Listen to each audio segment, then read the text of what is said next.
welcome to episode 73 of the barn door restoration. Last episode, I think I covered 3D printed dies or something like that. This episode, well, first I should mention, for those that noticed, I've been missing for the last 4 months. Having some issues with my hip and my lower back, so I was basically completely laid up for 3 months, and the last month I've been kind of catching up on some stuff and easing into things. So probably might be a little slow until I get my hip swapped out for a new one. But anyway, back in the shop. I'm very happy to be back in the shop. Quite missed it. Anyway, on to this episode. Kick panel. I got this spot welded back in. So the kick panel. I restored this quite some time ago. I had to replace the lip across the bottom and quite a big section on this side. Both ends and a section in the middle. The rest of it is in pretty good shape. So anyway, right now I'm just going to cover the installation of it. So it has a lip on the bottom that points forward, lays down on the floor panel, and it's spot welded across.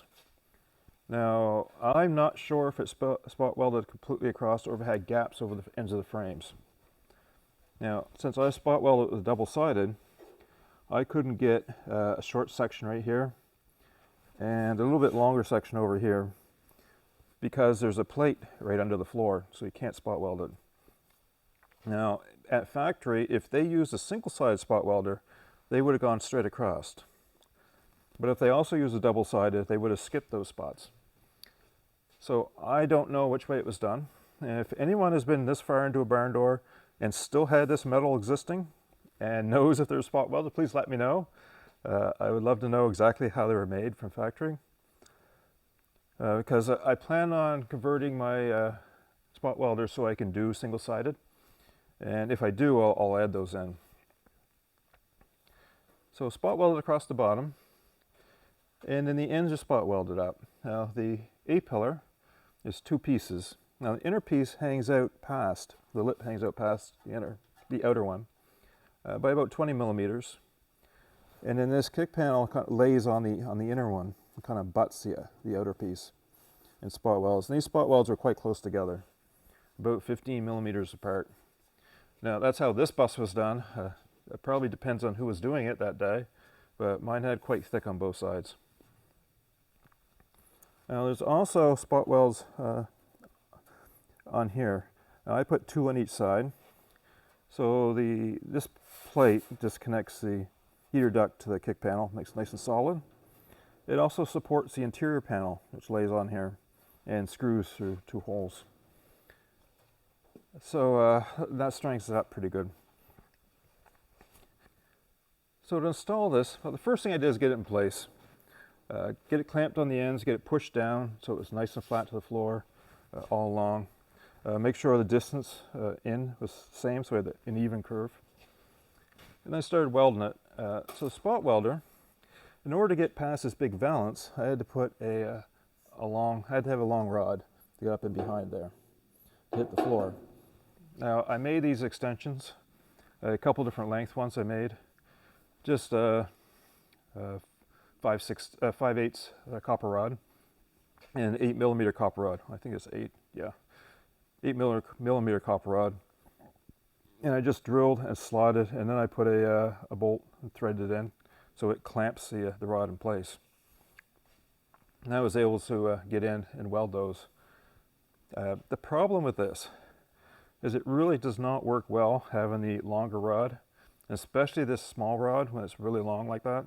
It gets hot really quick, and when copper gets hot, it loses its ability to carry current. And it's quite noticeable.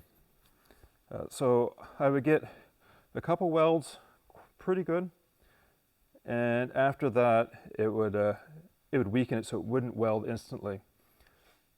So one technique I was getting was I'd hold the switch on until the metal would turn almost white. And I'd let off the switch a few seconds, hit it back, and then it would arc and weld. And I could do that a few times before this just got too hot and I had to let it cool down and start welding again. With the shorter rods, this doesn't happen. And if this here was shortened way down and the shorter rod, you can weld along 2 or 3 times as fast. But There's times when you just absolutely have to have it, like this case. Now, one thing I do before doing welds like this is once I get set up, is take some similar metal and do test welds.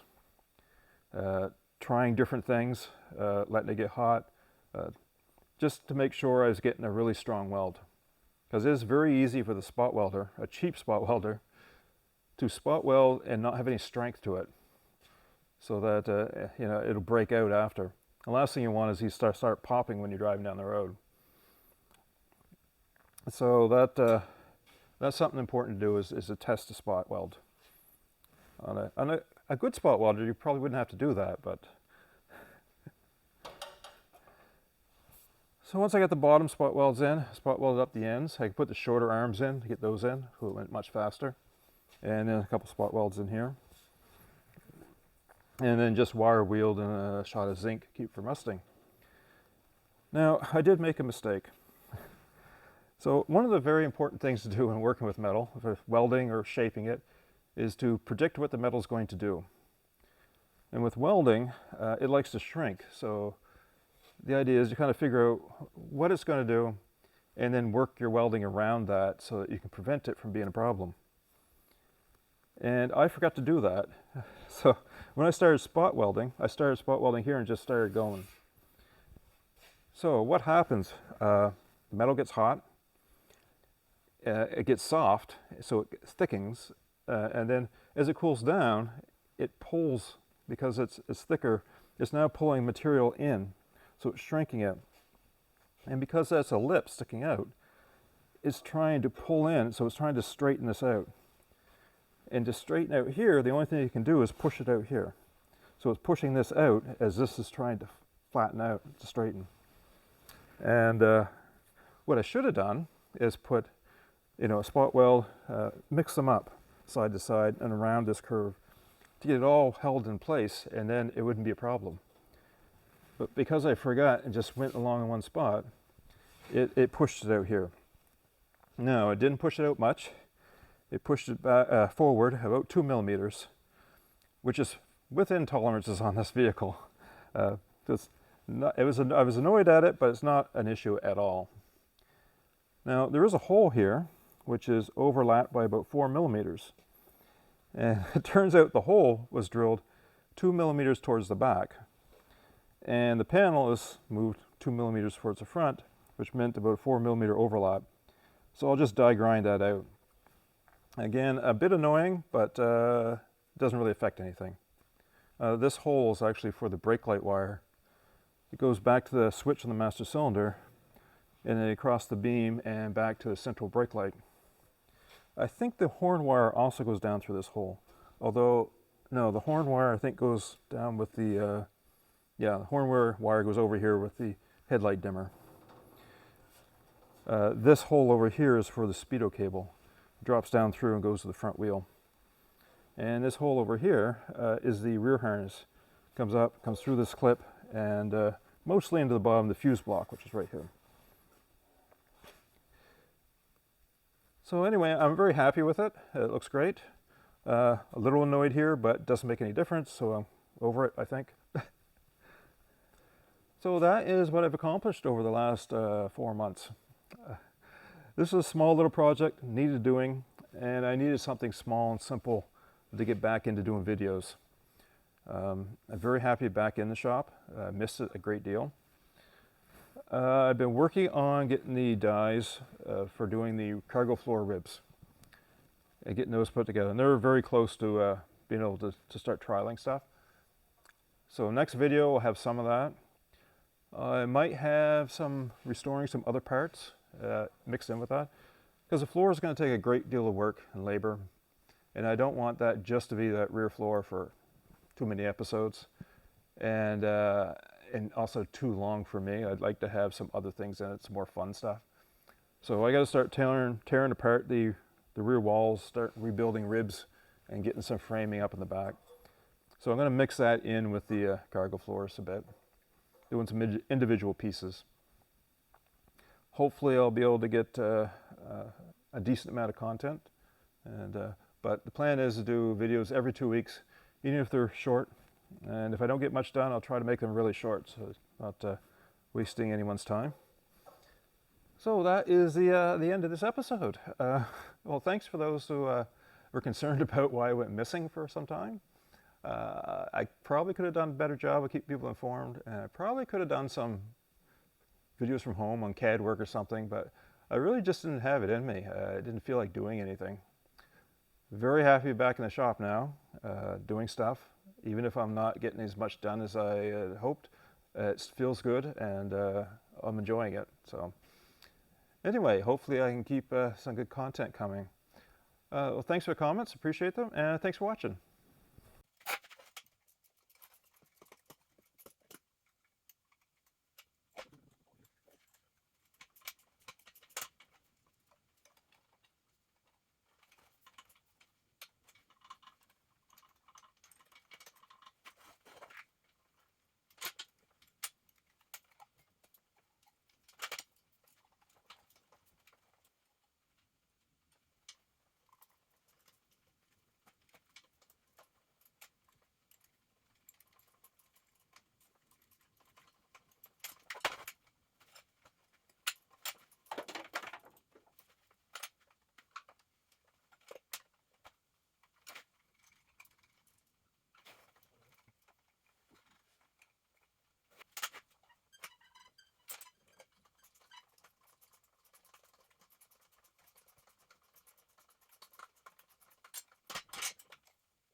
Also,